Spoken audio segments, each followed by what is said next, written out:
Hello everybody, welcome to Bonus Action. Before we get started with the episode, wanted to give another shout out to our incredible sponsors, Darrington Press, makers of Daggerheart, but also, what's this? Candela Obscura. Yes, another TTRPG that they make that you can pick up in their store right now. If you go to the link in the description, you can order your own copy of Candela Obscura, of Daggerheart, or anything else in the store. And as a thank you from Darrington Press to all of you viewers at home, there's a promo code that you can use. It is Bonus Action, and you can get 15% off your order.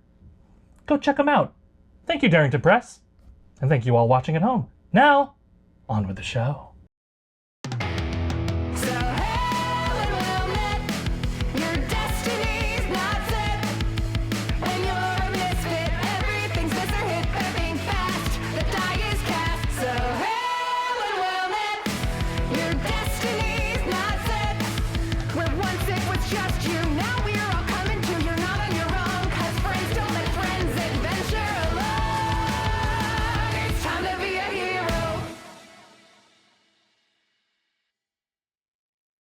Hail and well met, everybody, and welcome back to Bonus Action. I am your friendly neighborhood campaign manager, David Armstrong, and this is the show where friends don't let friends adventure alone. Joining me at the table, once again, the cast of Bonus Action. Welcome back, friends. When we last... We're friends. We're friends. I'm friend. I'm friend.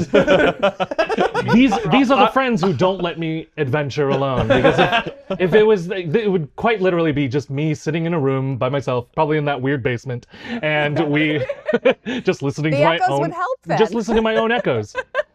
As long as I don't have to listen to the voices in my head. Anyway, when we last left off, you were all heading out. You were out on the road. You were accompanied by a new internet agent / escort, Aries Balboa, who is joining you on the road. You all upgraded your equipment. You're all level 3.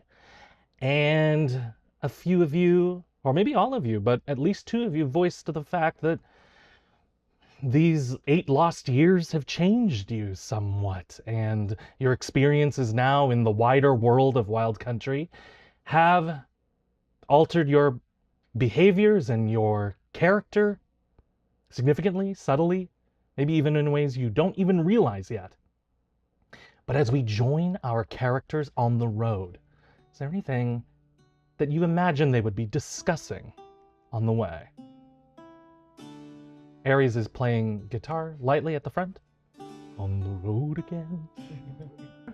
I do have a question. Before we left, I would have asked Kai about Lionel Springhollow. Meant to do that. What is his status? We can flashback. No, wait, it's very simple. just No. I meant we can flashback, but it was a very simple answer. Kai tells you that they attempted to basically scry and keep track of Lionel Springhollow. The children initially a bunch of the children were either taken to the Miracle, which is northern Cephalar, or they were taken to Jor, the same place that you are all headed, just based on accommodation. Mm-hmm.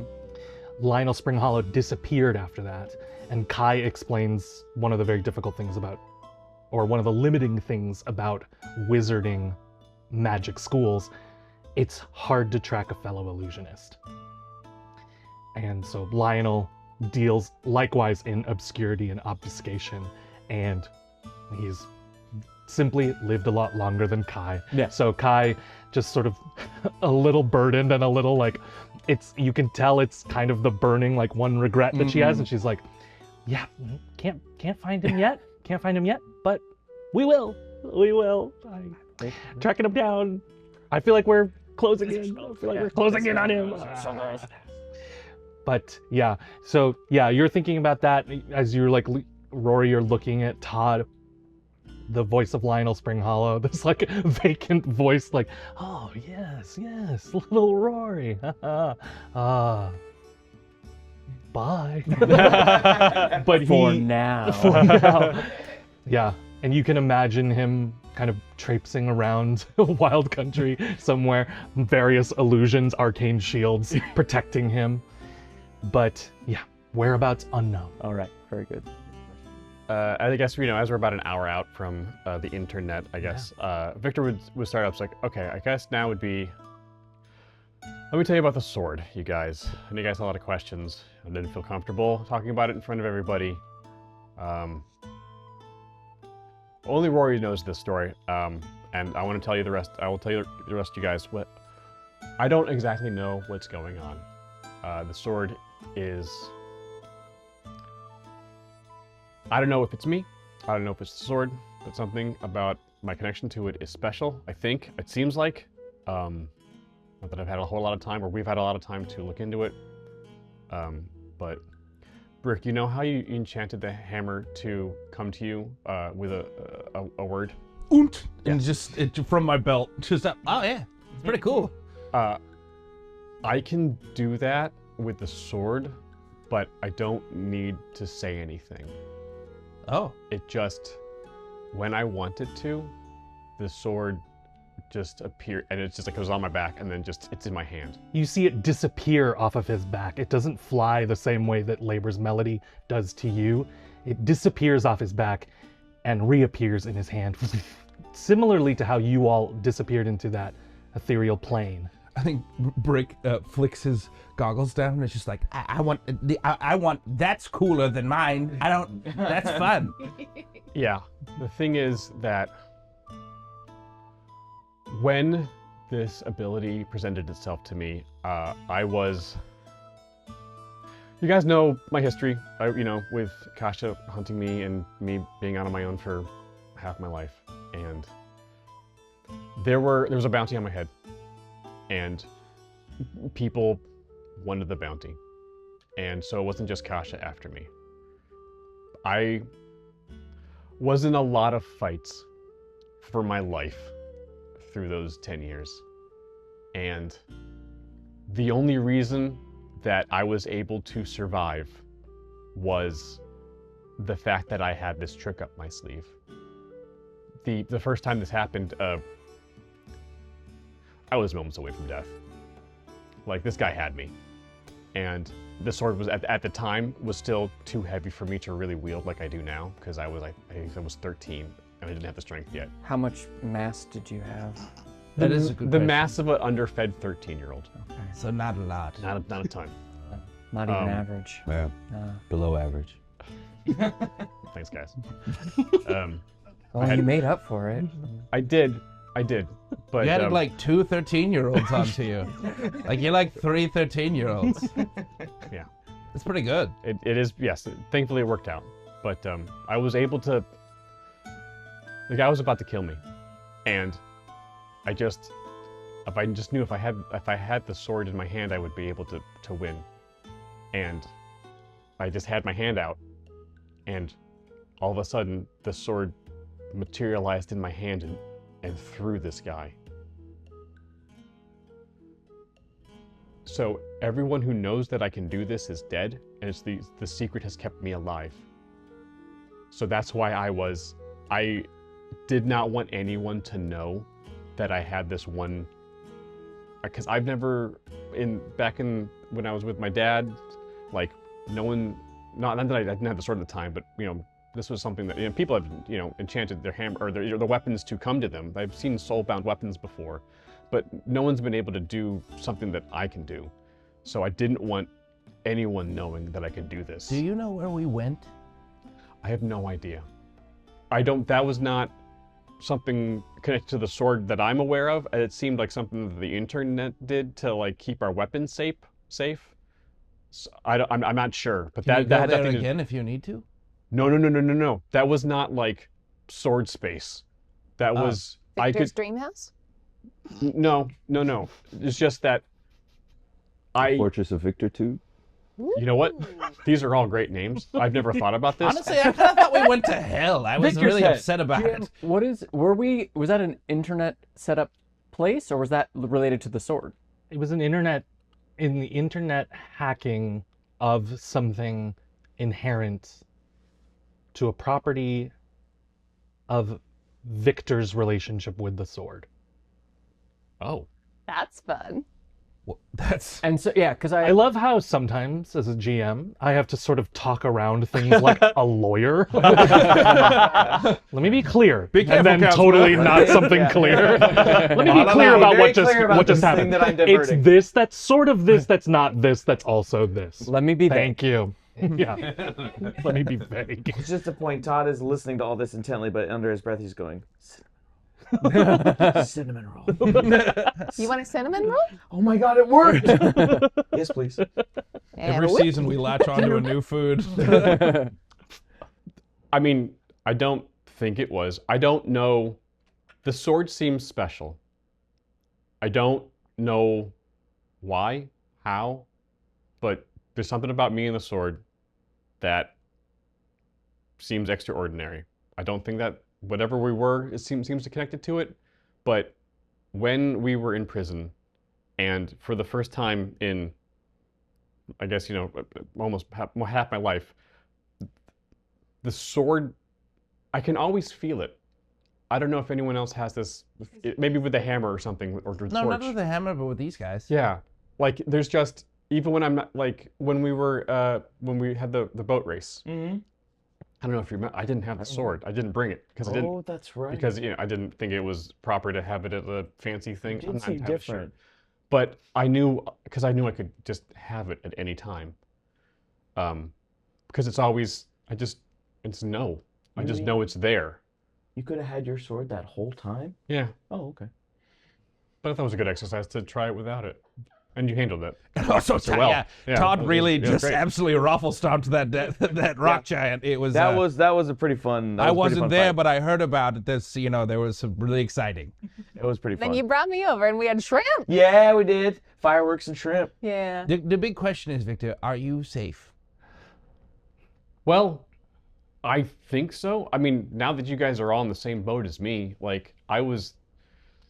The reason why I wanted you guys at arm's length at the beginning was because I was wanted, and well, now we're all wanted. So like, kind of, welcome to my world, guys. Like this is nothing new to me. Well, But- I mean, Marlon is the most wanted. Yeah, I was that's- gonna that's- say yeah, that's me true, the yeah. most wanted of all. No surprise there. Nope. Pew pew. You may be wanted, but you are wanted here. Aw. Thanks, Another Todd. cinnamon roll. The point being that when we were in prison and I did not have that connection, that I missed it, because the sword was my only companion for 10 years. And I started thinking about like what I could do with it, because we had time to think. And I started imagining like, wait a second, if I can have the sword come to me, what if I could go to the sword? I thought, if that was possible, I could just get out of prison. It didn't work, obviously, but the idea struck, and I've been wanting to try it, and apparently Kai knew something as well. If I recall correctly, there was nothing initially you knew inherently magical about the sword. Have you ever tried to connect to anything else in the same way? No? I don't know. Between what we know about you I'm and sorry. Hands over her axe. I just mean between what we know about you and being in that book and Egg Baby and light beams and all that, this might just be a you thing. You are special, Victor. You are. You want to try it with my axe? I mean, I could, but I don't really, and you don't really need the axe. At Okay. any point. I mean, you're strong enough as it is. Oh, but I like my axe. Oh, sure. But Could you teach me how to summon it into my hand, maybe? I don't know how I do it. Okay. Could you do it with a mundane thing? Like Todd picks up like a coconut on the side of the road or something from a tree. Oh, I like this game. I like hand this it to game. him. Summon coconut. Summon coconut. For clarification, we're underground. you're underground. Yeah, I said what I said. Subterranean coconuts. It's Yeah. subterranean boulder. coconut. Yeah, subterranean coconut. Cave those- coconut. Cave coconut. Those We'll albino know where it coconuts. came from. I think it's a coconut. When it could be whatever it is. I'm like, try it with this coconut, Todd's and it's still just in the like dream. dinosaur dung or something. Yeah. Like that. It's this trilobite that's Or like- upside down. Or You like, picked right, up. like dragon dung or something. Yeah. I think we have a better use of my time than trying to do that while we walk, but Well, it's Come practice. I mean, Come on, I mean, Victor. then you'll find out if it's a you thing Hey, or Ares, an it thing. What's up? you're well versed in lore. Does this sound like anything you've ever heard of? Summoning a sword or summoning someone to a sword? Yeah, like, out of thin air. I've heard that it's possible. Absolutely. But, anything's possible. Okay. I will say it Barbie starts trying to summon her sword. as you're already holding it. Whoa! John's amazed. Whoa! I will say you're probably right, actually. It tends to be something inherent to a caster, not to an item. As good as the item might be, that sword's freaking cool. But yeah, See, I told Because- you you're special. because if somebody had put it on the sword, that property would have only been for them. But if Victor was able to do it, I think that's an inherent to you, sir. okay. Well, I mean, don't tell anybody. We don't know anybody else, but No, let's talk about the new guy. Oh yeah. Oh, Hey. oops. Yeah, keep that Ooh. to Oh. yourself. Well, I didn't say your name, but I mean, you're all kind of a big deal. I am a bard of lore, so literally with this is the kind of stuff we all always talk about. That's fair. The man, Can we make him sign something? Can he like sign a The thing cup. where he The can't cup, yeah. can't talk about us? so, At least not you now. want me to sign an NDA? Yeah, we- Yeah, kind of. Actually, yeah. These are all private conversations. Oh, You sure. can't I mean, just- yeah. This is Oh, yeah. canon now. Oh, if Starlight is a notary public. So Starlight comes out of Labor's Melody, and she has these like half moon horn rimmed glasses and like a clipboard and like a little Rolodex. She goes, "Yeah, right, sure. I'll make them sign whatever you need, Mr. Warmhearth." Is she a starnographer? 200 Goodbye. 200 words per minute. Yeah, that's a lot of words. That is a lot of words. Yeah, sign Do you this. own all of them? yeah, I think Rhoda can Yeah, probably I look own at a the few. paperwork. Yeah. Take a look at it. Like, I don't- Yeah, I don't I quite mean, feel I'm happy That to one? I'm happy That to one? sign anything, but I you wanna own that you one, The internet has its own, Save up clauses, and you got to sign stuff when you. this is off the record. It's off the record. But I'm just okay, but I'm just letting you know. I mean, your reputations precede you at this point. Okay. But we should still sign a non-disappearing stuff agreement, I think, for sure. Because it's probably safest for all of us Mhm. if we sign Mhm. something. I don't know what that is. Can you tell us where we're going? Yes, absolutely. Well, we're heading through the Velum Terra, and that's these underground networks. It's kind of worked all together. It's like it's merged a bunch of different things, but I think Kai explained some of it. Some of them are the old dwarven mineways. Sure. Some of them, if we have to go down deeper, they'll probably be like the pelagic caverns. So they used to be underwater, and then over time, water drained, life went more to the surface. So we might have to, hopefully, I hope we don't have to do any swimming. We could probably avoid those caverns. And then some of them are going to be the burrow tunnels, Okay, great. but maybe we can avoid those too. If the mineways can take us most of the ways there, we should be fine. I understand now. I thought, earlier when they were explaining it, I thought maybe we were gonna have to pick, but we are doing all three. You are doing all three, yeah. All right. That Or makes more hopefully sense now. hopefully not doing two of the three. Yes, I will. I'll Best be- we can do to avoid them. Is there any sort of danger that you know of? Oh any yeah, other so much. too? Yeah, Can it's you crazy amount. prepare us? Is there anything Sure. you know for sure we're going to have to face? For sure. Well, I mean, probably the most likely thing are, those, walls Yeah? Okay, cool. Familiar, yeah. Familiar with walls. Sometimes they become animated and people sort of forget that they were brought to life. And so in order for them to continue living, these walls sort of head underground and sort of merge with the rock formations that are here. So that might be probably the most prevalent thing. And then Just walls? We're gonna fight walls? or just be careful. Just like don't just be aware. How do we know what's a good wall and a bad wall? That's a good question. Yeah. mean, Well, because the bad walls are gonna attack you.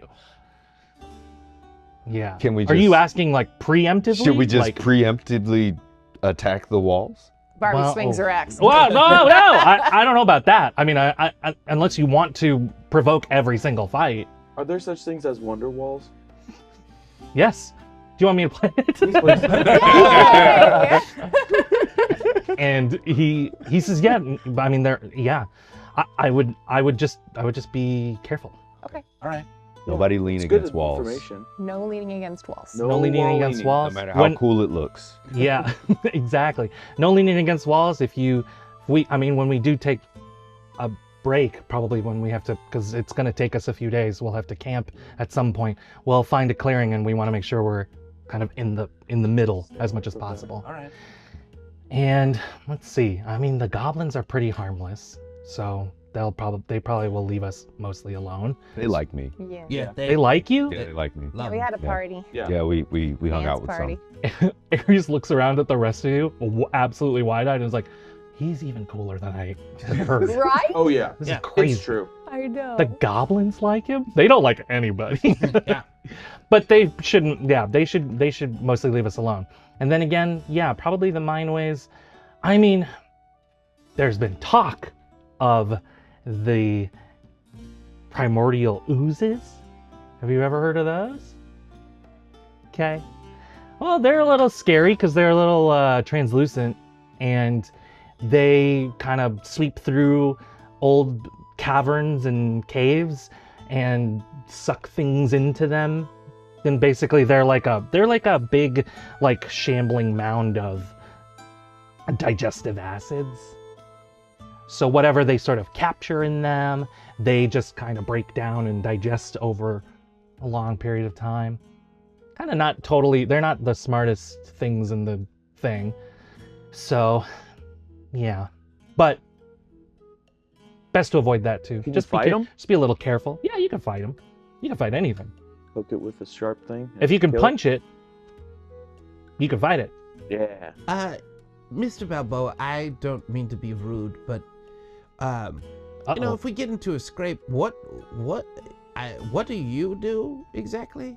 Oh, and he plays a guitar chord on the guitar that he's holding, and you see like these music notes appear, like arcane music notes appear, and then they sort of just turn into these blades and fly out into the distance, and then they dissipate.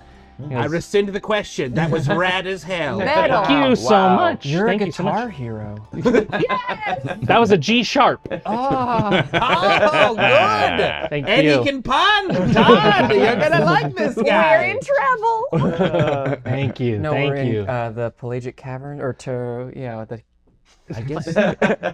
Vellum That was Terrea. nothing but a G Terrea. It's an honor to get assigned to help you all, honestly. Was the Cosmic Hollow? I've never been. Was it everything that you sort of hoped it would be? I always hear it's really exciting. I hear really cool stories. We didn't like it very much. Oh, sorry. I mean, there were some cool things, but yeah, surprise 8 years was a bit of a gut punch. Yeah, Very that's aesthetically nice, Uh-huh. but Yes. Oh yeah. the- And really, always very pretty. vibes. Always good Vibes, vibes. A lot yeah. of vibes. Barbie really came into her own out there. It's It's true. actually kind It's of cool to true. watch. True. But I hear you. Yeah, I hear you have some connection to the sisters. Uh-huh. Yeah. That's exciting. Yeah. I think that's exciting. But it feels like you went through some stuff. You don't have to talk about it, but No, you're right. It's very, and It was important that we did it. But there were, you know. Yeah. We're dealing with the blowback.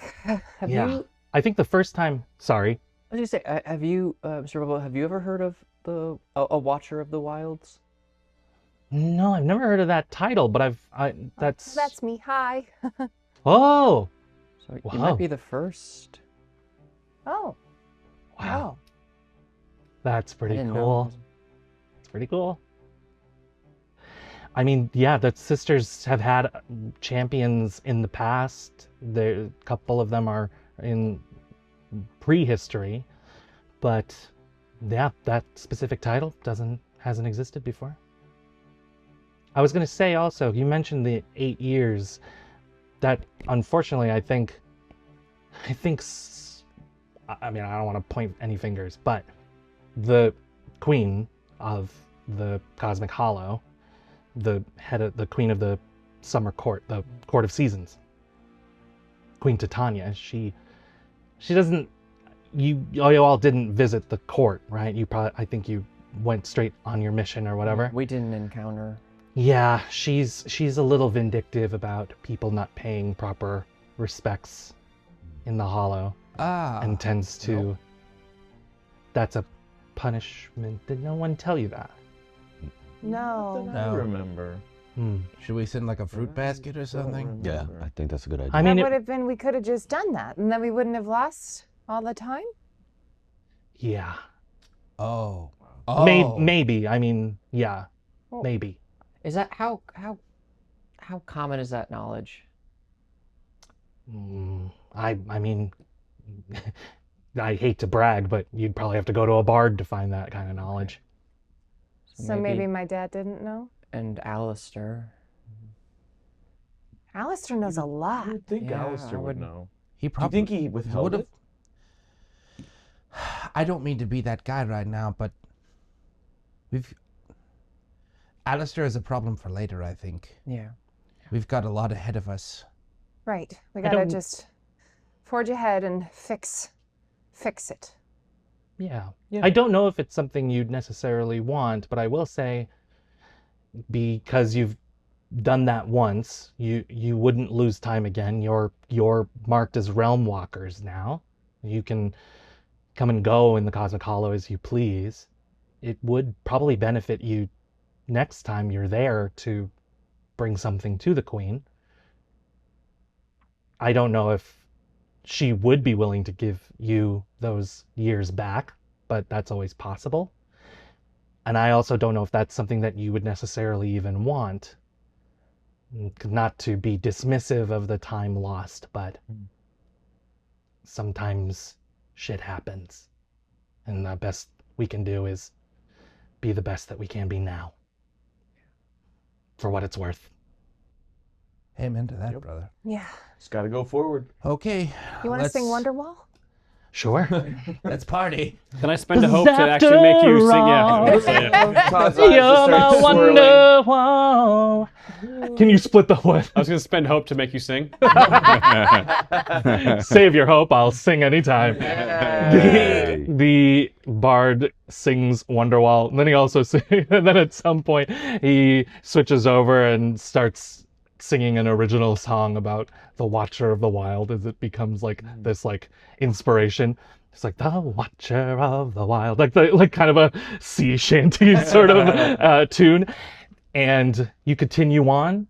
I slip him some gold and ask him to compose something like cartoon intro for Tots Tots. Oh, Todd's Tots. Yes. Okay. Yes. you immediately see him like just futzing around with the key. Yeah, it's great. He plays this little cartoon intro. It's a little. What were we talking about off camp? The Animaniacs. Yeah, sure, yeah, exactly.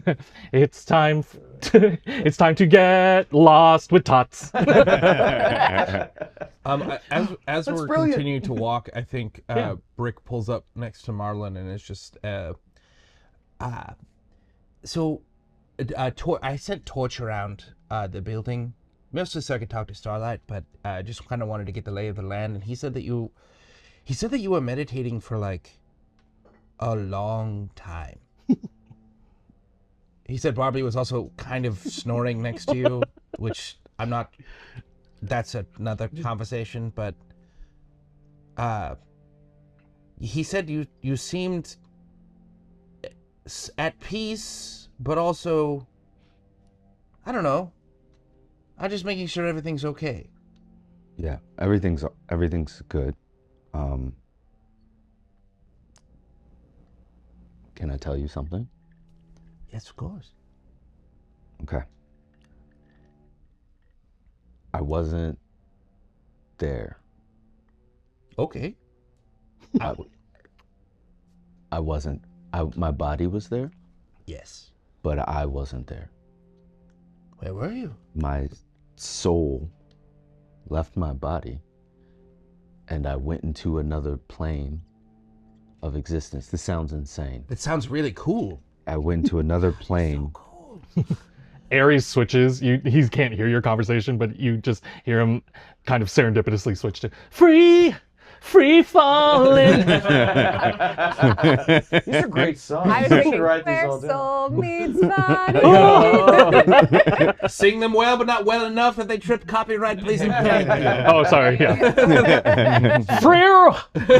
free fire around. Yes. It's gotta add that cursive.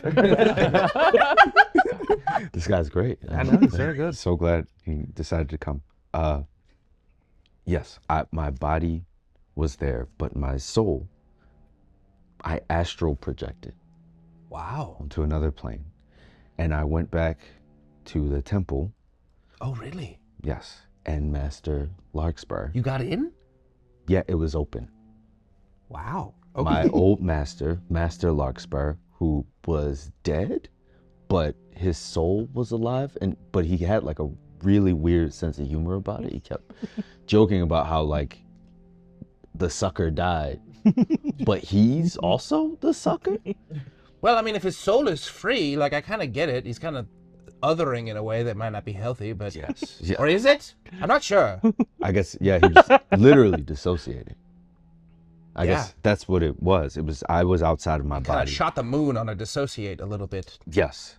And I was outside of my body, and I get to the temple, and the temple is open. I haven't been able to get in, and the temple was open, and there he was sitting there smiling, and he was explaining to me. Was it nice to see you? It was amazing to see him. That's It wonderful. was so nice to see him. It felt like home to see him. And before we trained, he told me that there will be a time where I'm going to have to make a choice.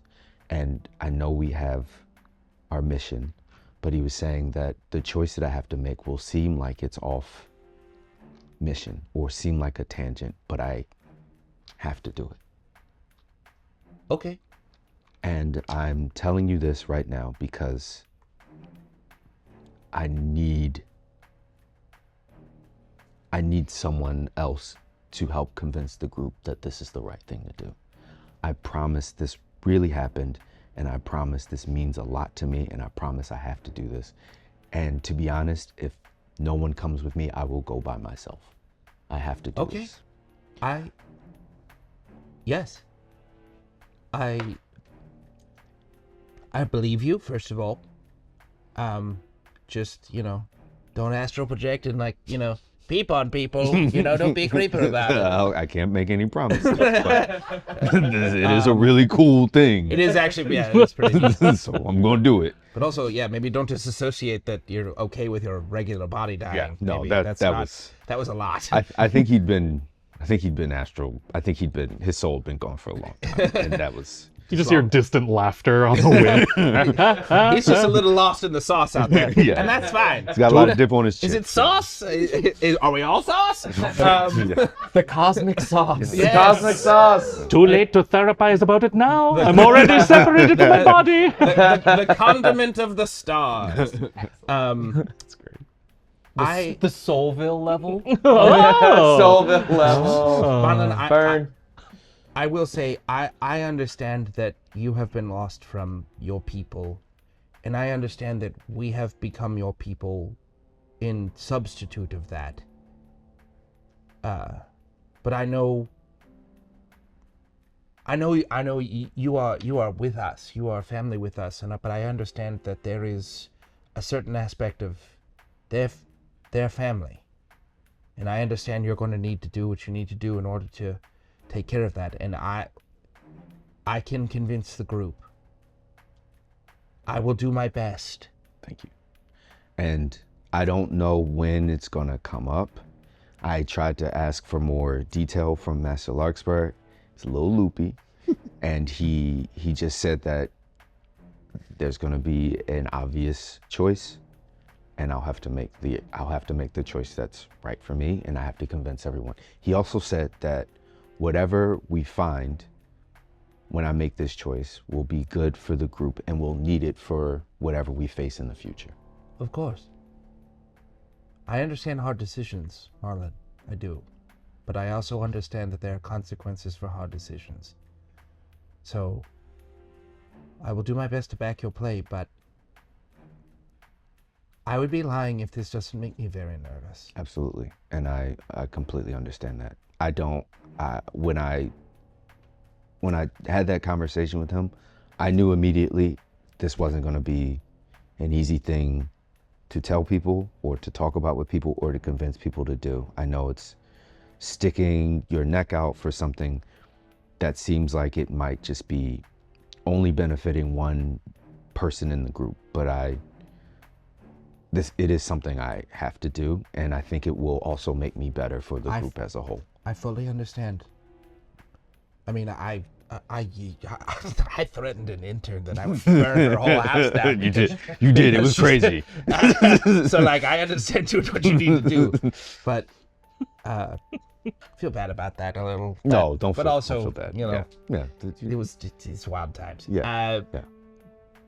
They get it. Just know we have your back, Marlon, but understand we have a lot of very strong-willed people in this group. And so, we may not come to your aid immediately. It might take some of us a little time to come around to it, but I think this will bend towards us being together. This doesn't feel like an accident. So, even if we are together to help you realize what you really are, that's enough for me.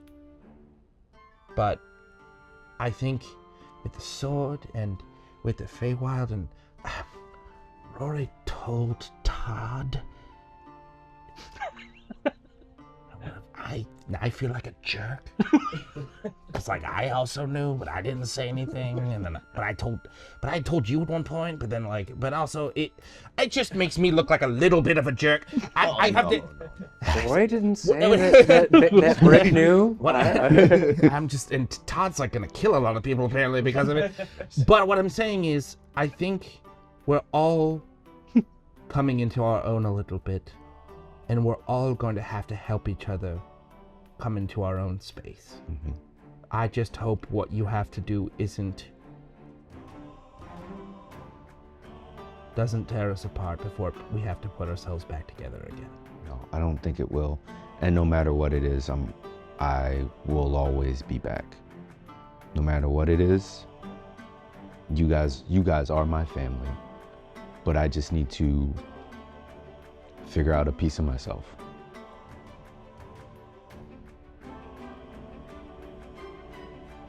Absolutely. But just know we're here for whatever you need to do. Thank you. I really appreciate that.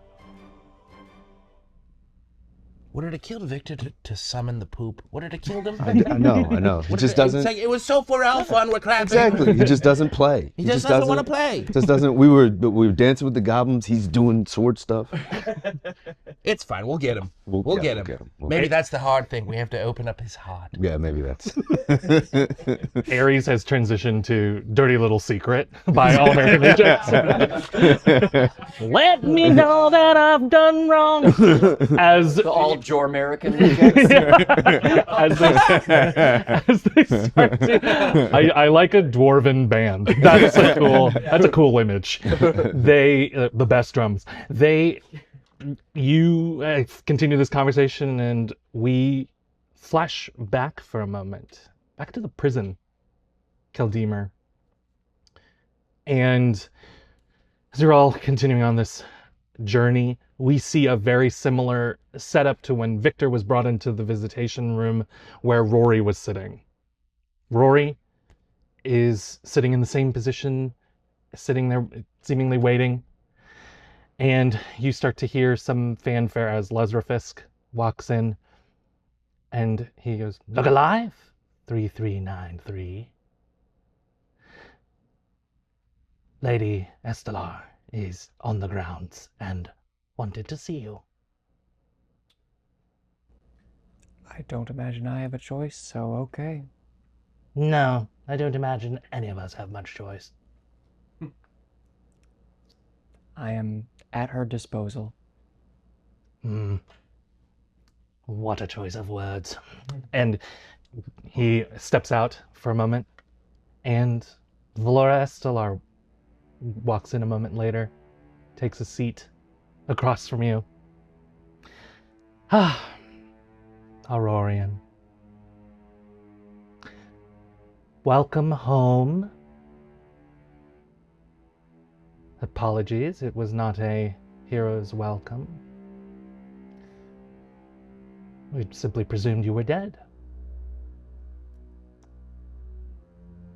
What a disappointment to find out I'm alive, I imagine. Don't talk to me about disappointments. Talk to me instead about your friends. How close to them do you feel? Has any time with me and my family taught you anything about advantageous loyalty? Anything about things that may benefit you? Oh yes, I have learned many lessons from my time in your family's household. Very well. Well, then I will be frank. If you were willing to give the custody of your friends over to me directly and allow some experimentation on them and their equipment, anything else they have with them, I would be willing to grant you some grace and leniency when you could leave this prison. You could come back to the capital. You could go wherever you like, actually, since you're emancipated now and all. But we would send you with a good little nest egg, get you started. Do whatever you like in this new world. Do you need some time to think it over? I know you like to think things through and analyze them. I do. That has not changed. But I don't need time.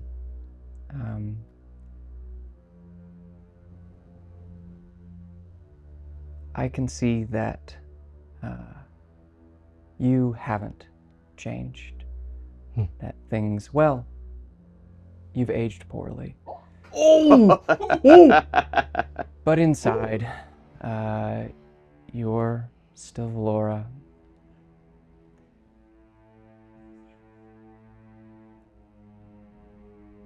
I'm enjoying my retirement from the Estelar name.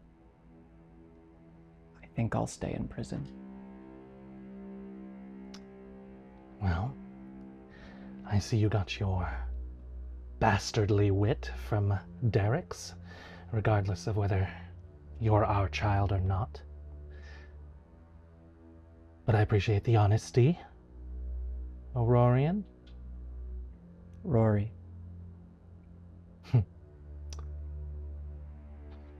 Very well. I shall leave you here then. Is there anything else that you thought relevant to tell me? Anything that you neglected to mention for Yeah. gallivanting off into another realm? Well, I will grant you this. Look out. For what? The only thing I have to do in here is think and plan. And I know you better than most. Enjoy it while you can. Because I'm going to tear it down brick by brick with brick. And the rest of my friends. Damn. She tenses a little. You could see her kind of snap away a similar reaction to the age comment. But she steels herself and looks at you, nods slightly, blinks a little bit. Very well. I shall indulge my time. Hopefully there is something left for you and your friends by the time I'm done. So I hope you think fast, my dear boy. I hope you don't get paralyzed by your choices. You will have to make some difficult ones soon enough. I think he just lets her have the last word. And she stands to emphasize the point. Enjoy prison. You see her knock on the door. The door opens for her and she leaves. You're left alone in this moment. I imagine that the conversation happens about a month into your time here. What do you think that Rory does following in the immediate of that conversation? Is that where things sort of change for him, or where is Rory's mindset now? I think he begins to contemplate he knows that she wouldn't have come if there wasn't something to be gained or if she was afraid of something happening. So he is thinking through all his friends and our abilities and Torch and Starlight and Watch of the Wilds and what is inside Todd and Shadows and Haunted Child and all of these pieces, and is just, he starts to think about all of the threads that either could be happening outside that she might be afraid of or that she might be trying to turn to her advantage. And he spends a lot of time playing chess with himself, of just like, if this was the case, then this, then if this, then that, and hoping that it's enough when he can actually see the board. Excellent. Is there anything that specifically, because we didn't specify it before, but I think we talked a little bit about it when we were catching up in between seasons. Was there anything specifically that you would be researching? I know the prison library would probably be a little bit limited, but it also kind of has the benefit of this is like the prison where everybody that is meant to be forgotten goes. So you're kind of overlooked. So there's a little bit of lack of oversight. Yeah, I'm trying to remember if I got so many notes and plans. If you think of something, we can cut back if you need a moment. But I will. Oh, there's that's Prison Worlds. I mean, I think he definitely wanted to continue to look into Victor's past. I mean, he has a whole bunch of stuff for Alistair. And investigating the Shadow Sworn for Marlon is also on my notes. And basically, yeah, just what the pieces of his friends' histories that remain shrouded. You do find one thing researching the Shadow Sworn. It's a loose connection. I don't know how, I actually don't know how conspiracy-minded Rory would be, like, necessarily. I think nowadays is getting more and more. Now, Yeah. probably initially he was much I- more skeptical. Yeah, yeah. Something about being led into the Feywild and then giving up the ability to sleep and then Yeah. losing 8 years. I think there's something that Totally chill. yeah, there's something that perks your ears as you come across it.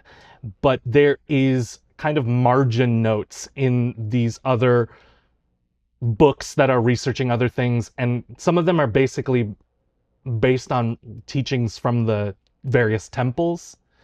And it's something that we mentioned in Marlin and Master Larkspur scene, which is that, you know, the temples are a martial form that unify mind, body, and soul, so that those three things work in unison. But there are forces that are outside of you, but are still part of you. And these are various things. I was going to say echoes, and that's literally one of them. So it's various echoes of yourself that exist sort of in reality and sort of not. They're sort of these liminal existences of yourself. And you find something called Prismata Scientia.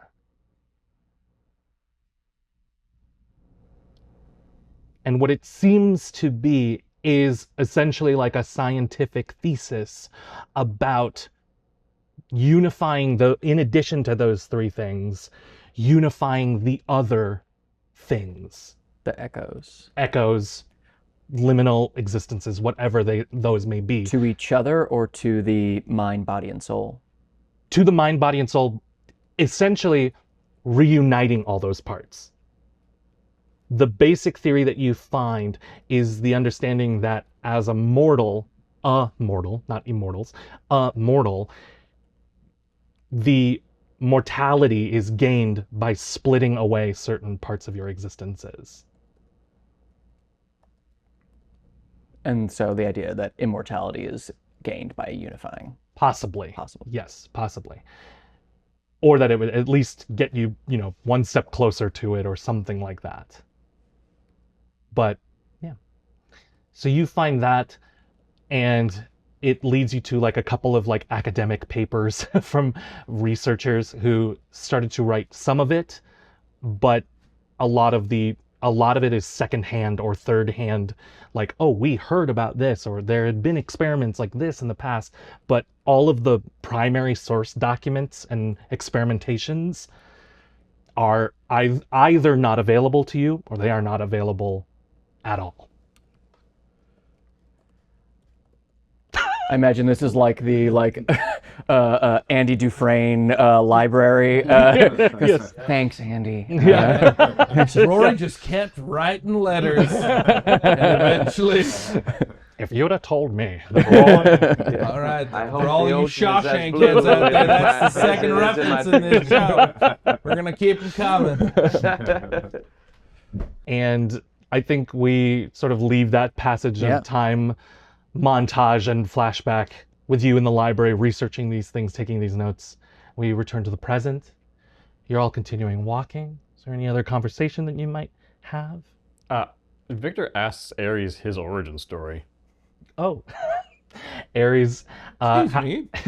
Your origin, please. Ares. Order, sir. Ares. Tactfully, but Sure. What does that look like? Yeah, thank you. Thank you. No, spend a fear for it. Spend a fear for it. I'll do it. Oh, I'll do it. I'll spend a fear. Yeah, you gotta earn it. You gotta pay to play. I gotta see what Victor tactfully is. So they. I think this is when Marlon and Brick are talking. Victor just kind of walks up to Ares and says, Tots. Woo! "So, Ares, Kai said Victor something." Antilles, Hi. Kai said the something. haunted child.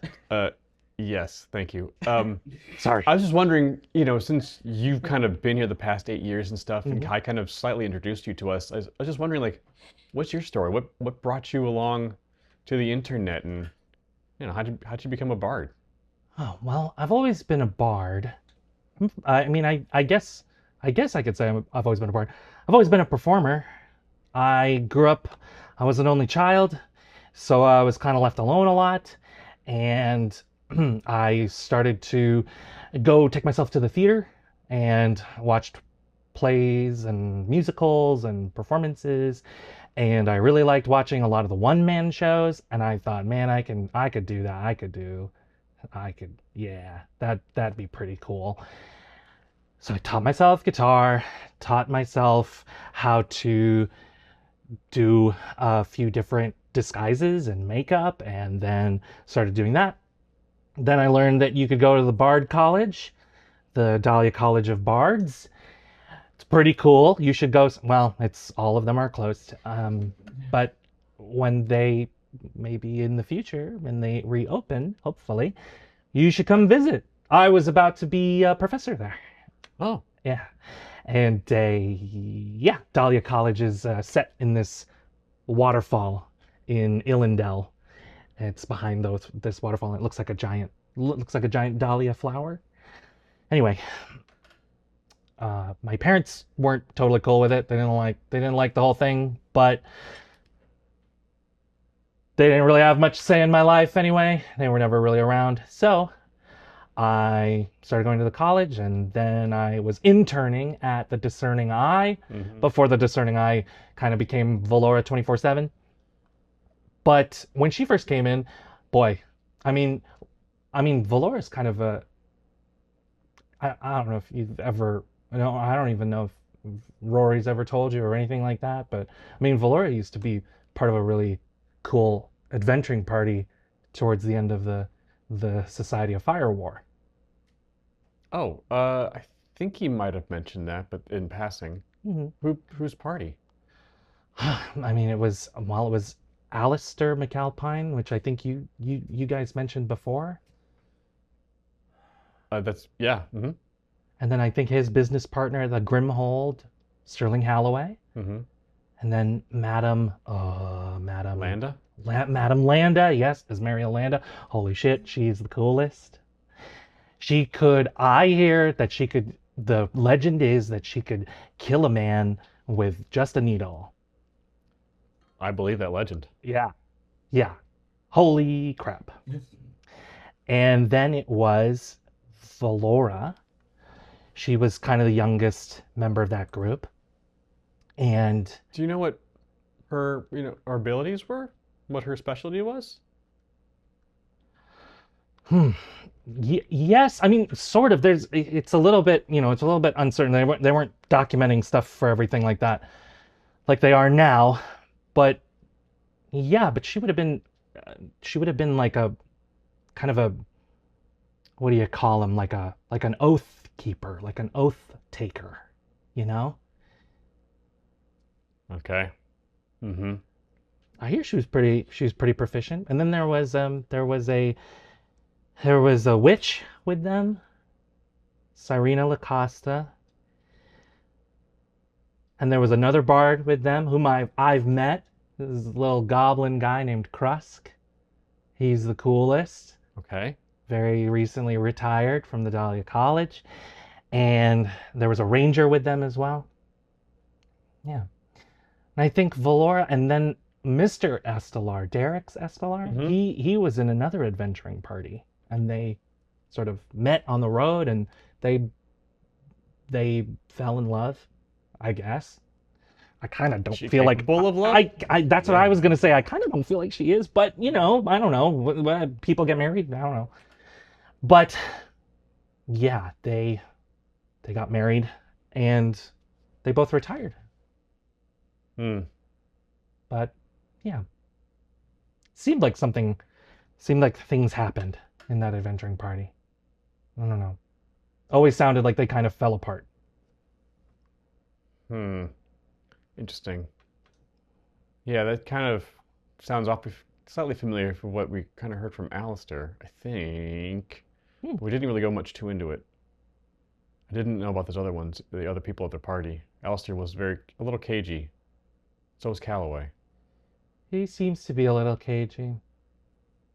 Oh, yes, I mean, Mr.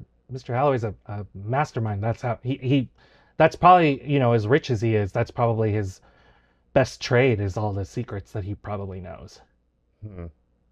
Where's Derek's right now? Is he involved in all of this? And all of this, I mean, I know he's sort of in like an advisory role at one of the Four Eyes.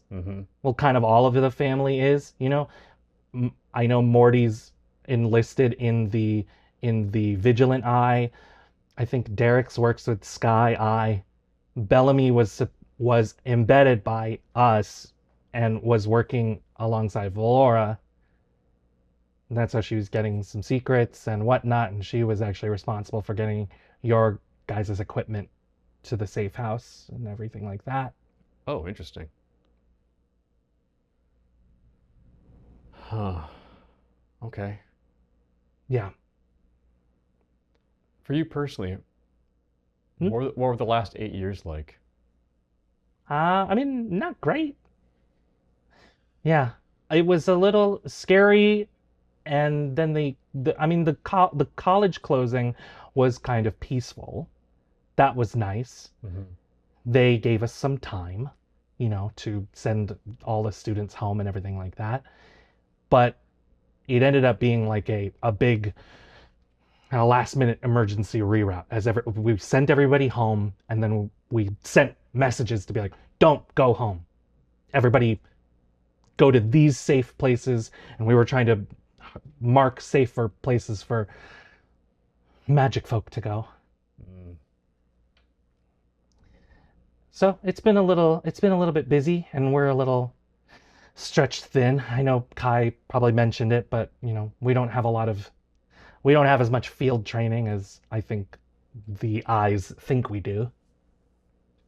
Well, they just sort of see magic as inherently dangerous, regardless of how good you can wield it. Sure. Because you can either do the G-sharp chord thing, or you can just do things like this, and he shoots off like this harmless streamer. Like it's not even like you've seen Rory and Brick shoot off like a prestidigitation that looks a little more harmful, and it just like this confetti just falls to the ground. And from somewhere you hear Todd go, "Wow!" And Barbie claps. So, yeah, it's been a little bit tough. I haven't seen my family in these 8 years because we've been kind of underground or on the run. I know a lot of the interns kind of had to give up the same thing. And there's magic folk around who are trying to help as they can. I know the queen, the former queen, she's still doing shit out there to try and, disrupt supply lines and do things like that, but she has to work as much as she can anonymously in the shadows. So it's slow going. Yeah. Yeah. Do you think, can I ask you personally? Sure. On the whole, do you think that your team would be capable of, I mean, I don't pretend to be asking you to fight a whole war, but I mean, for better or worse, it kind of is asking you to fight a whole war. Do you think your group's capable of it? Victor turns back and looks at the group, sees Brick and Marlon in conversation. Rory's off thinking, these two probably just giggling to each other. Splitting a cinnamon roll at this Yeah. point. I mean, Tossing it in the air, throwing it into each other's mouths. I'm joking. Public. Thank you. It gets stuck on the cavern wall for a second. Well, nods to Brick. I was like, that one is in touch with ancient giants and And as Brick notices you Fire looking magic. at me, I wink. As I'm talking to Marlon, I kind of wink at you. and he's got an affinity with those little buddies of his. That one, nodding to Marlon, can jump through the shadows, and there's something else there too. Rory's the smartest person I've ever known. Barbie killed a god. Not killed, unmade. Unmade a god. Oh, shit. Todd's Todd. I just picking my nose and eating a cinnamon roll. you pick your nose and you go, wow! How did this raisin get A up streamer here? comes out. Wow! And fighting a war is what I've been trained to do. And if this one seems like a good one. So, yeah, I think we can. It's for a lot of people. He looks around after you mentioned each of them. And he goes, they also seem like incredibly good people. And they also seem like people who understand loss. So I think they'll know what they're fighting for. Then maybe that's something that you need to remember the importance of, not just your skills and your abilities, but where people's heads are at is important too.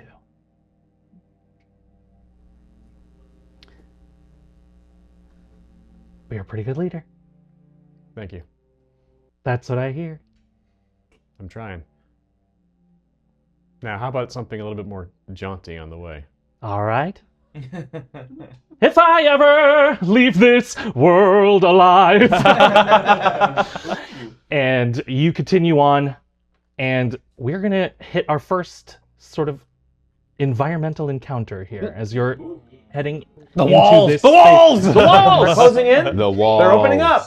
They're It just staying starts put. it starts to feel incredibly hot, and you're starting to feel this like humid heat flow from upwards from the cavern that you're heading down towards.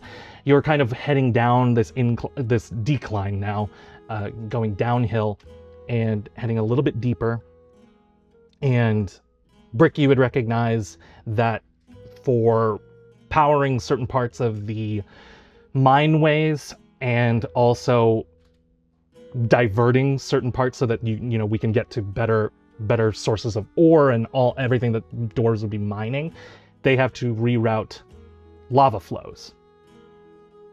So as you're heading down in towards this chamber that kind of opens up, you see this low river of flowing magma. Incredibly hot. It is liquid, yes. With hot magma. Liquid magma. Liquid. The floor is lava. It is incredibly liquid, incredibly magma, and it is Liquid. Incredibly magma. and it is Dos Equis. It is similar to the bridge, probably about 300, further than the bridge, so about 300 feet across. And it looks like there are some like maintenance ways to get across, like basically like makeshift like rocks were moved into place, but they are not, you know, straight across. They are a little bit like, you know, scattershot across there. Looks like some of them have broken apart and whatnot. But Ares turns to the rest of you. He goes, okay, so first kind of big challenge. We're going across, and there, I mean, obviously, besides the obvious, there may be things in the lava. Things. Yes. Living things? Yes. Non-living things. Also, yes. But alive things. Yeah. Are they nice things? No.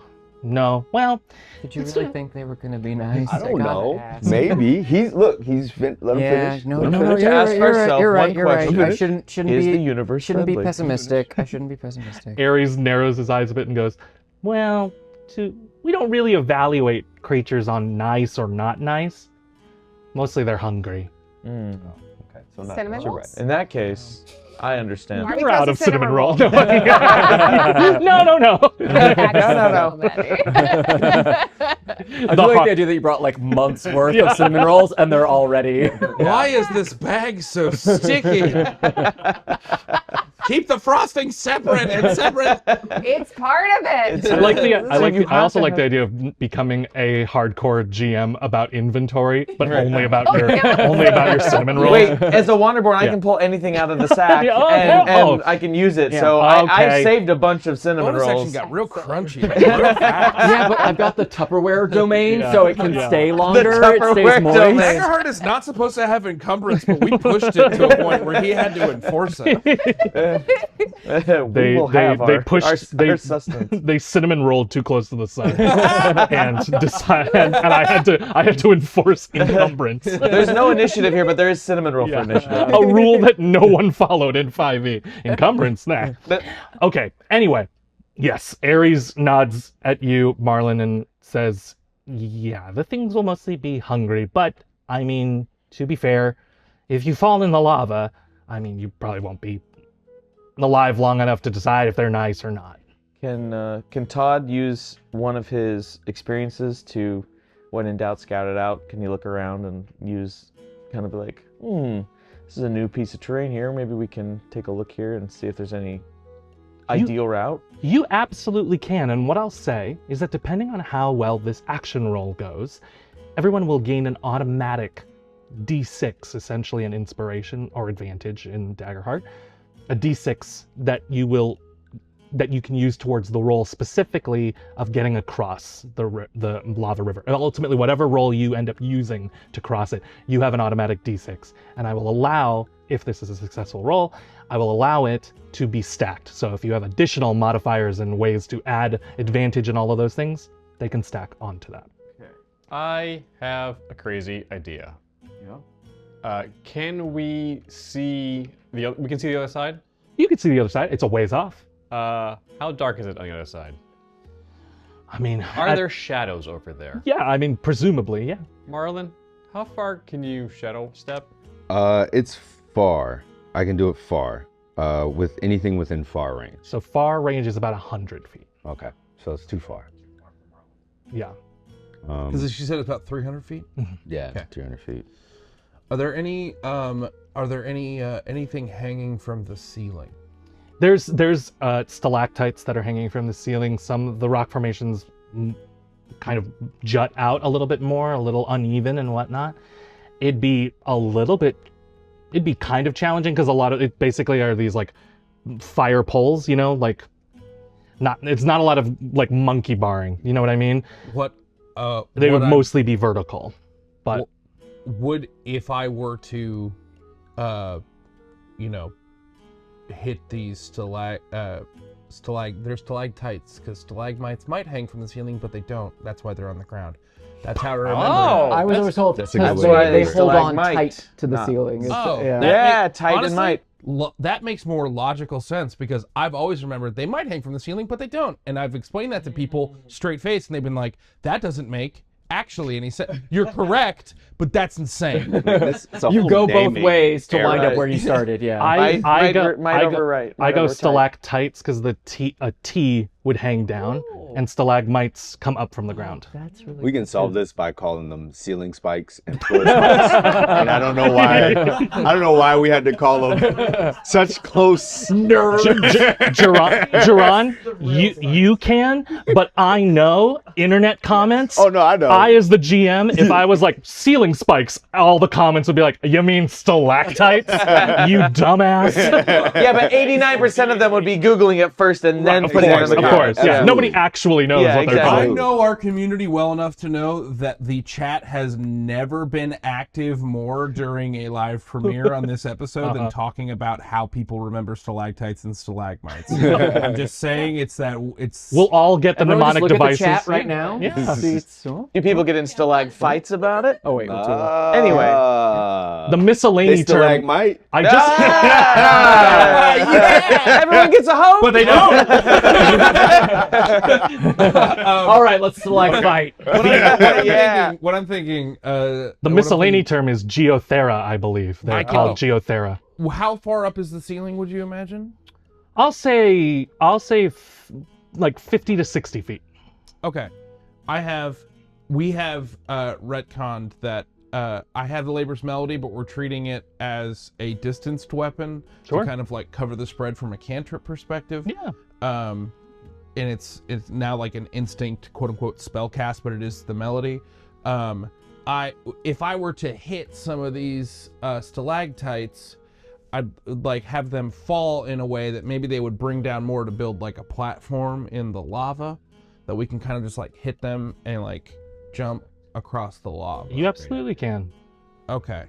Here's what I'll say. Before you do any of these, before you do any of these other that rolls, doesn't mean we have to do that. I'm no, just no, no. throwing it at the But idea. but I want to do this because if you want, you will, depending on this success, you will have an additional d6 Okay. to do on that roll. Yes, So I want to honor that because yeah, that's absolutely.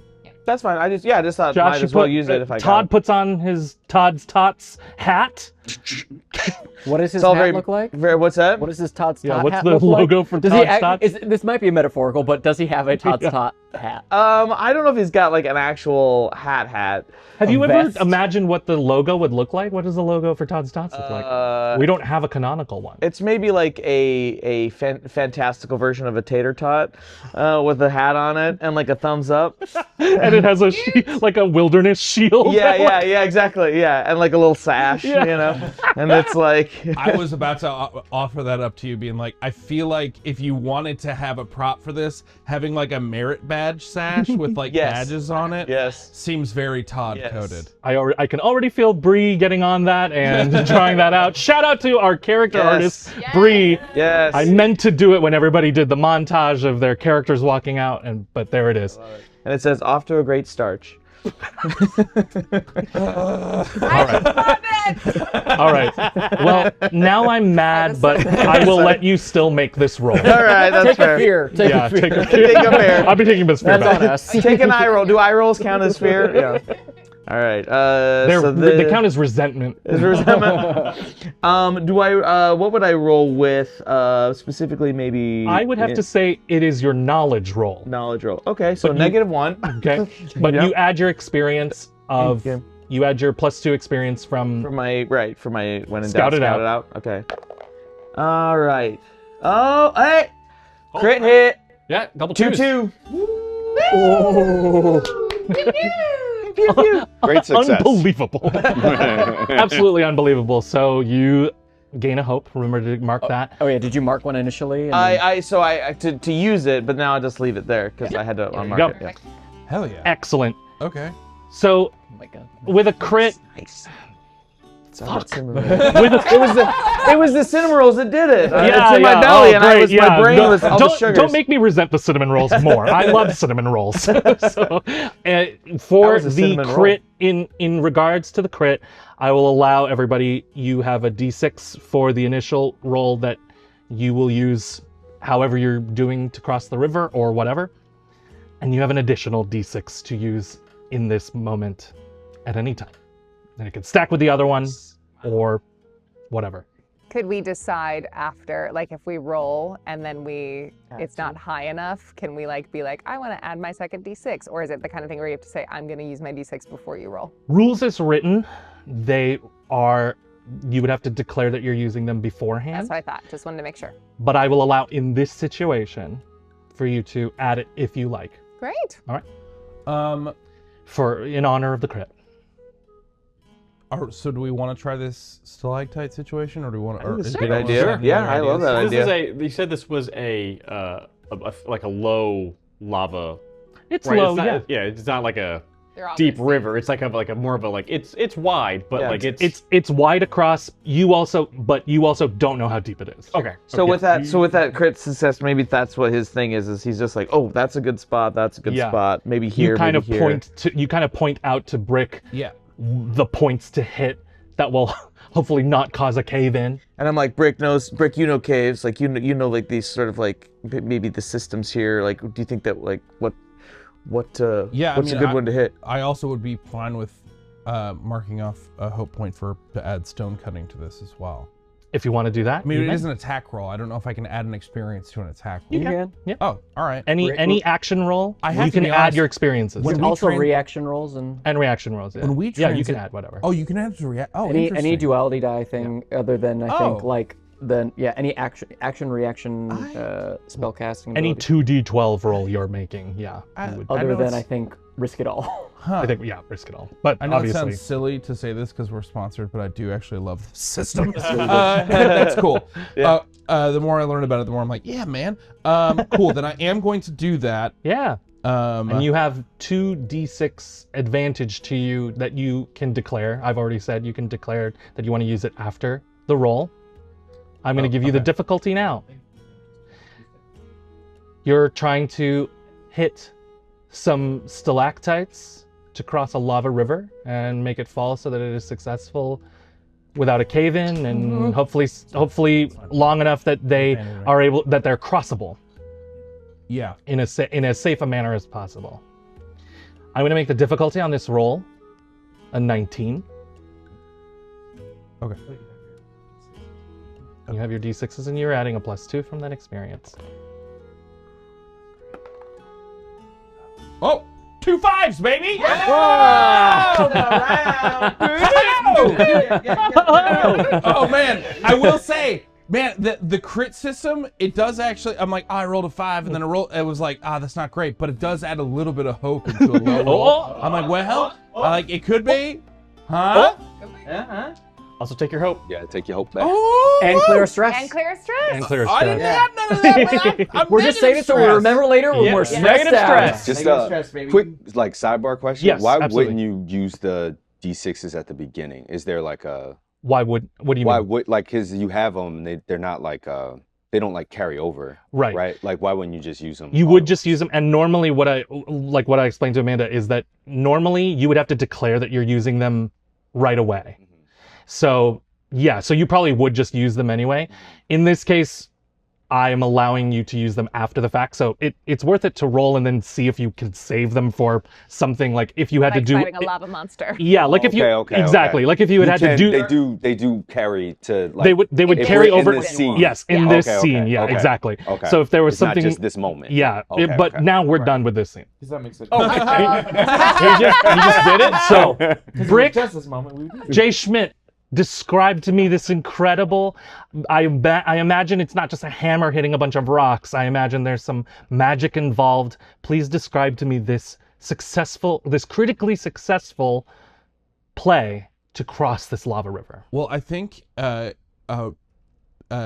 Todd's at the edge of the lava river, Yeah. and he like Brick like comes up beside him, and they're like pointing it out and figuring it out, and all the while, Starlight is she is like constructing a circle in like the dust to the left of Brick, and then Brick's like, okay, it's that one, and he's holding his hammer kind of like this, and like kind of like edging it in such a way, and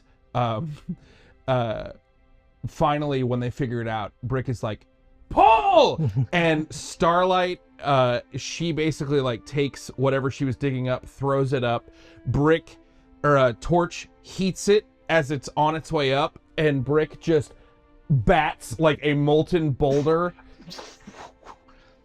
And just clean across this rock ceiling. And a moment later, dust settles. The magma kind of splashes up a little bit, but as it clears, you have a very clear bridge all the way across. Nice work, guys. that actually works. All the way across. So you And can... I turn to Brick and say, Stalactites might create a bridge. that was really good, dude. Well done. And we both get 3 hope. Are you serious? Yep. Soldiers behind. Oh, and actually, I said nice work, guys. So you also get 3 health. You also do too because you. I don't need any. I'm Oh, you stocked did. up. I'm also now stocked. BT dubs. That is giving me a framing.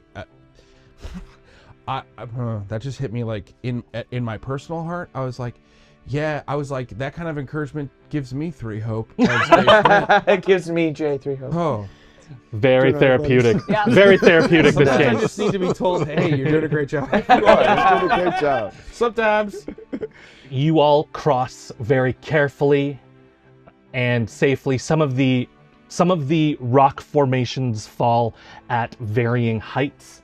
So there is a little bit of parkouring involved.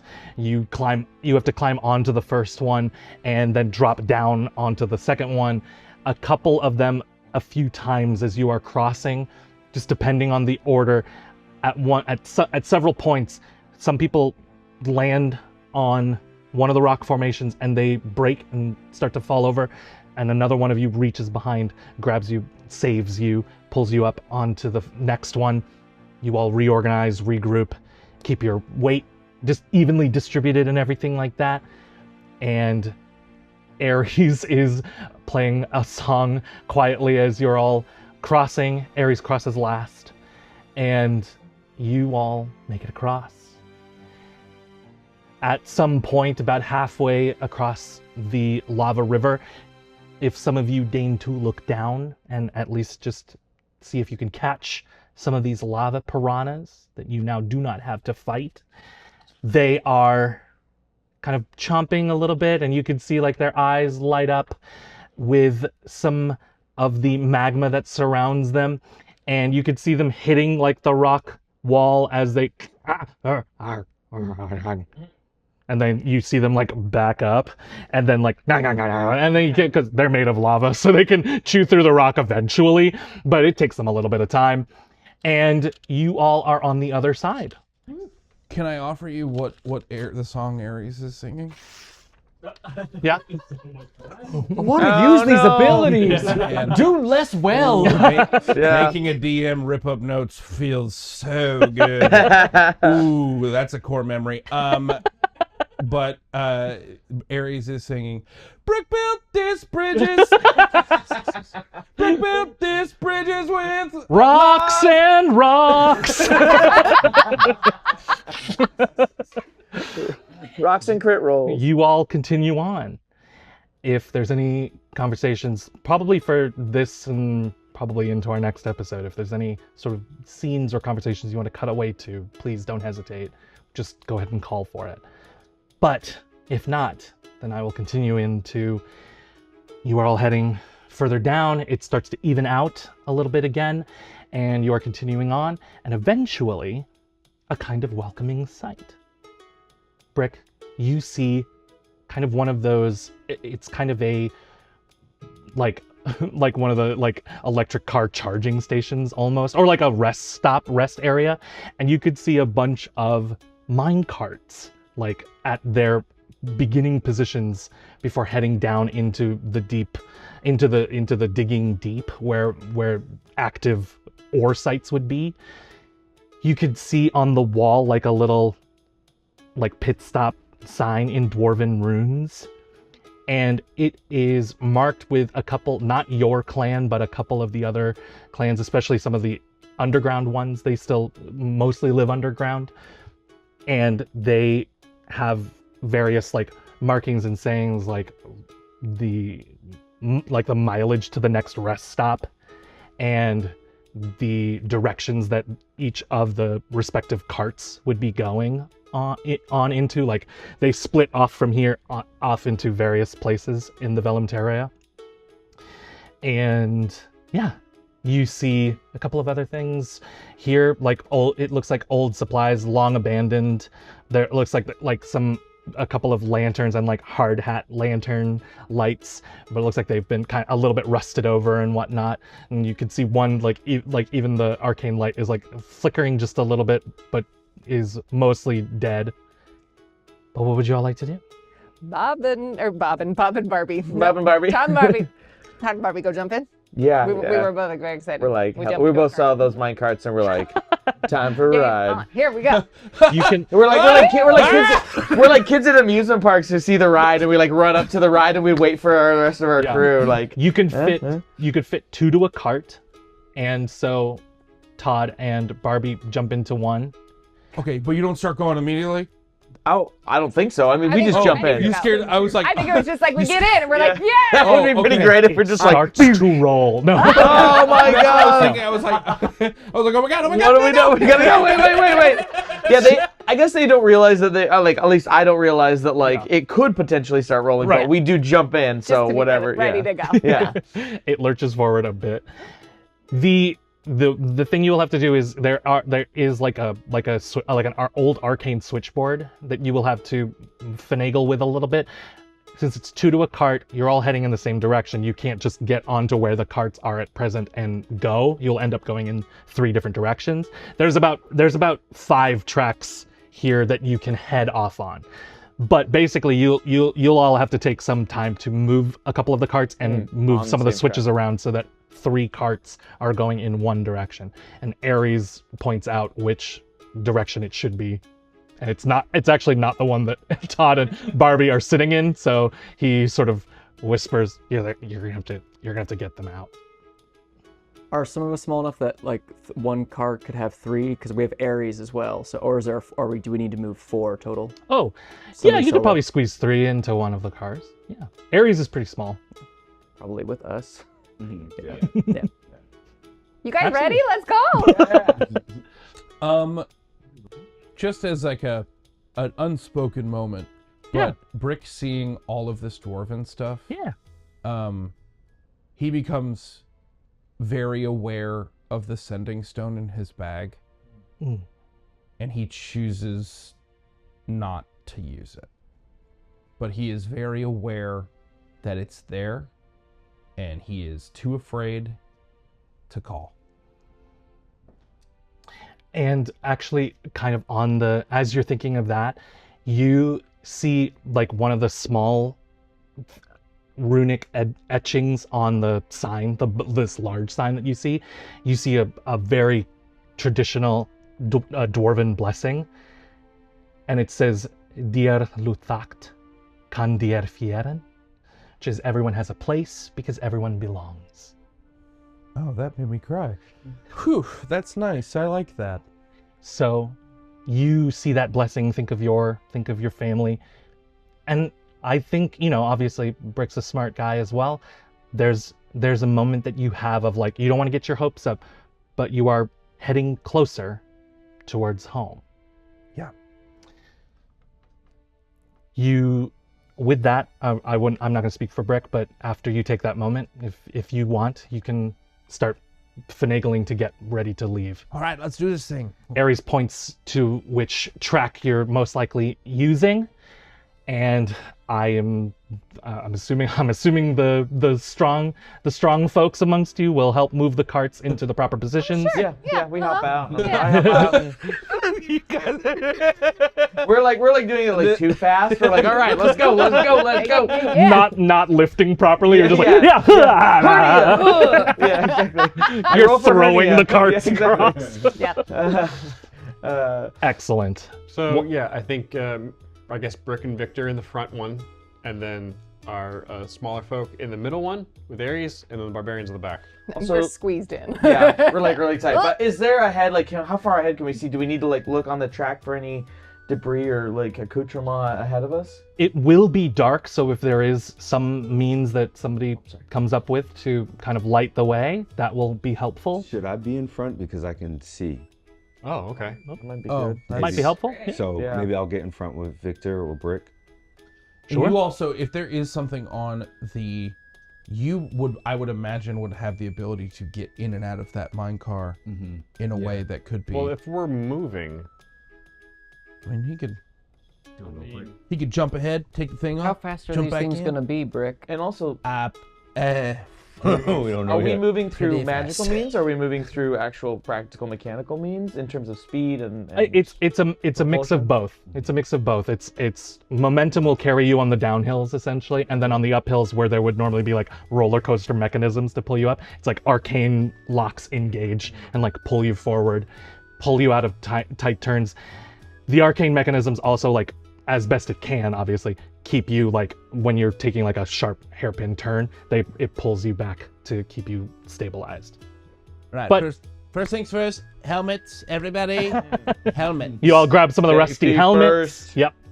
Good call. We're double checking the brakes on all of these devices. Please and thank you. And he runs through the protocol of checking the brakes. All of them look good.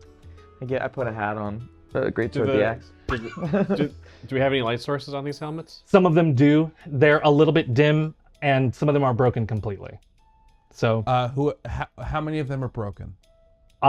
I would say there's enough for all of you. I'd say about half. So I will take one of the broken ones, and Torch will live in the broken light. Oh, there you go. Yes, Rory? I was just say, otherwise, I can prestidigitate to repair small objects. So I can you can also make do minor repairs and also some illumination. Oh, sure. I'll allow you to fix all the broken ones. You can keep the broken one broken so the torch can stay in there, but the other ones you can repair, absolutely. I think I should be in the front. If we're going to have to clear debris, I can do that. Okay, then I think, perhaps if Rory can illuminate things, I think maybe you and Rory should go. And then I will go with the G-Shop man. Okay. And Marlon, and then the barbarians will hold up the rear. And I don't mean this is but this is mostly to make sure you guys, utilize your brakes properly. Brakes? That's exactly my point, Todd. We cut to everybody screaming on the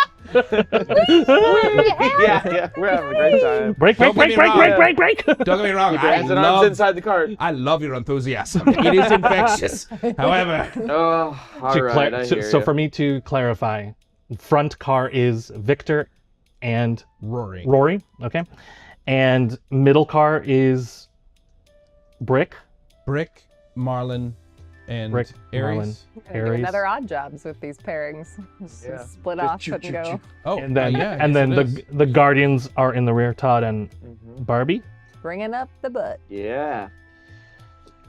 I hate when people the bring up the butt. caboose Bringing up my butt. Stop talking about my butt. It's just so good. But someone's got to do it. No. I have a cute butt. Everybody. That booty is indeed absurd. Okay, very well. You all push off. You basically, Brick, you set this timer on the arcane switchboard. It's like once you're all loaded up, it knows to engage and take off. And so you get in the carts. Everybody turns on their little arcane lights. Rory, what does the prestidigitation look like as you illuminate all these, as everybody's sitting in the cars? The prestidigitation. Oh, I gotta decide what new stuff looks like. I have some of it, but I didn't think about prestidigitation. It looks like a little glowing ball of yarn. So it has kind of like embryo. So it's got like some depth to it. It's not one solid light. It's like a ball of yarn that is with its own sort of inner light. Incredible. I love that. And these Barbie little pokes it a little bit. these little yarn balls whip into the broken lights and illuminate. That's God, dude. Sorry. This like Daggerheart looks good on Rory, man. It's good. You all, the carts start to,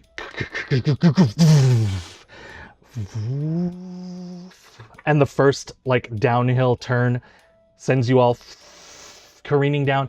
You can feel this rush of air as the darkness overtakes everything but your lights. These lights become like searchlight beams in the darkness. And you're moving, you can see like the shot, I imagine, is like in the darkness and these beams of light just hitting various points of rock and stalactites. And they are, the cavern below you, below these tracks is, the depths are almost infinite. And even pointing your lights down, like leaning kind of over the side of the car. Ares is definitely doing that. Ares is like leaning, whoa! And looking down, you can't even see the bottom of where these caves are. And Todd's just yelling because he's in the very, very back. Yeah, and yeah. He's like looking out the back, so he's just yelling things like echo, echo, echo, and like like. and you can't hear. stuff. You're moving so fast at this point that you can't hear the echoes reverberate back to you. So you're going echo, echo, and they're like way behind Just you. way behind us. And you are twisting and turning and going through all of these various points, and you can feel like a couple of moments where they climb and you feel those arcane locks engage, pull you uphill, bring you down, and you're heading down. They do that absurd thing where you're coming down from the big descent and then immediately turn left for some reason. There's a couple of corkscrews for some reason. The dwarves, listen, on the way to work, you gotta have a little fun. So they are, and then at some point they like straighten out to a little bit more serious, and you can start to see where some of the old sites were on the way. So you can see like this one has been like closed, and you can see like the dwarven runes for like this tunnel has been mined completely. This one is unstable, so we're not returning to this one.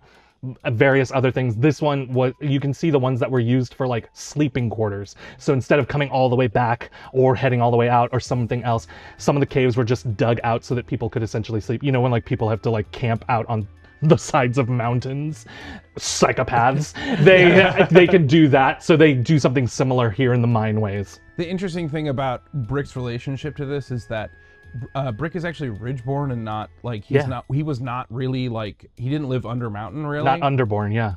And so like God, the amount of times that I start describing things and I'm like, this is you, dude. It's like he's not really like, it's like him going to New York City for the first time. He's like not really from here, but he's just like but he, you know, he's a dwarf, so it's like he's at home. Yes. But also even he's like, this is pretty cool. Like, this is neat. Yeah. You see the old dwarven Chinatown. Yeah. But like honestly, like I feel like just from top of the rock. Cool. I'll take my hope. Take a hope. But I feel like if we're placing the camera somewhere, like I'm sure we're all doing awesome stuff, but I feel like this whole sequence is just Barbie and Todd. Like it pans around like a oneer, like it goes to all of you and has individual reactions, individual moments with each of the cars, like a little vignette, but it does keep circling back to Todd and Barbie, and each time they are in completely different positions. Like initially it started with Todd facing behind and Barbie just like, I imagine like Barbie. Eventually I'm on his shoulders. Yeah. Like George Washington on the Delaware, you know. Dude, as every time it cuts back, it's the photo op on part of the ride, so it's a still photo. Like we're like crying, we're like stone faced. For those that are interested in the fan art section of the Discord, the ride photographs of this. But I'm curious to see what everyone else's reactions are as this is happening. Yeah, too. how's everybody else feeling? It's thrilling, it's exciting, and it feels like a controlled chaos. Like there are moments where you feel like you're careening off of the tracks, and then you feel the arcane locks pull you back on. What is everybody else at? What is everybody else doing in this one shot as we pan across all three cars? Well, in the front, I think Rory is probably, since Rory is shorter, is probably in front of Victor. So, and you can see probably better in the situation than I can, right? Yeah. But Victor is behind him with his left hand on the front of the thing, and his right hand is glowing as he's got a missile locked and ready. So you see kind of like with Brick's meteors, we have like a little, I guess, white orb floating around his hand, ready to fire at any time.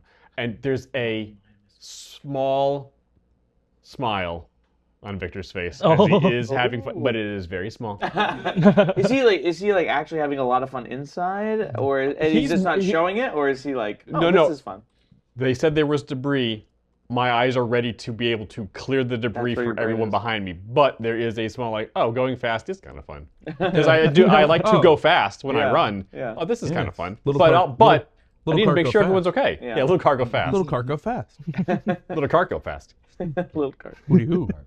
It is minorly thrilling for Victor. That's his thrill threshold. It's a minor thrill. There it is. There it is. Nice. Look, dagger hard. We're doing it. We're doing it. We're starting to believe. Our new goal is to get him to severe thrill. Ares is playing Born to Run. And anybody else? Anybody Are the wanna tracks discuss relatively clear? Or are we like they're in good They condition? seem to be clear. I will say periodically you do have to clear what look like, since you're in the front car too, you do have to clear what look like spider webs that have formed. and when you cut through them, it does feel like it's that soft, like cobwebby sort of situation. And what happened? What happened over there? Nothing. You okay? Just Duran just very quietly went, "Oh no." just dread. Just dread. Just dread. No. They're fine. He Arachnophobia. cleared them out. Yeah, sure. He cleared them. The other, yeah, it's mostly that there isn't any rubble or anything like that seems to be like falling or anything. It seems to be relatively clear. A couple of times you do, and it's up to Victor, but I think like pretty early on, there's a couple of things that have landed on the track. And they just don't. There's not a means of having them cleared, but the carts seem to hit them and be fine. Like it doesn't seem to hinder the cars at all. But they are relatively low, so you don't know if it like if you hit something bigger, it might disengage the car completely. Sure. But anything else? Any other reactions? I kind of like this description of the whole oneer. That's kind of fun. But if nobody else, I think I'm just tense. Yeah. I'm just tense and thinking about like what it is that I'm gonna have to do. Mm-hmm. So I'm just tense, I think. Incredible. As you're having that tense moment, I feel like we have this, like the oneer settles on Marlin for a moment, and you're having that tense like moment of breathing and listening to your breath, kind of centering in, focusing, and you're hearing your heartbeat like and that starts to transition, and you're hearing a familiar and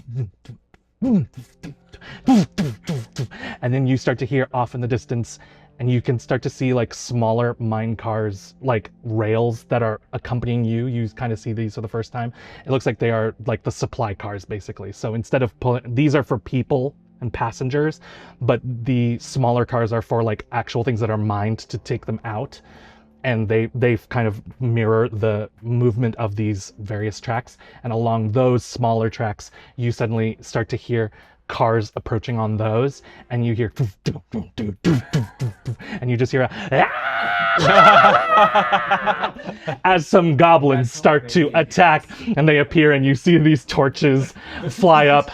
But we're going to start that chase mechanic at the start of our next episode. My car chase! So we will see you next time on Bonus Action. Join us here next time. Good night, Wild Country.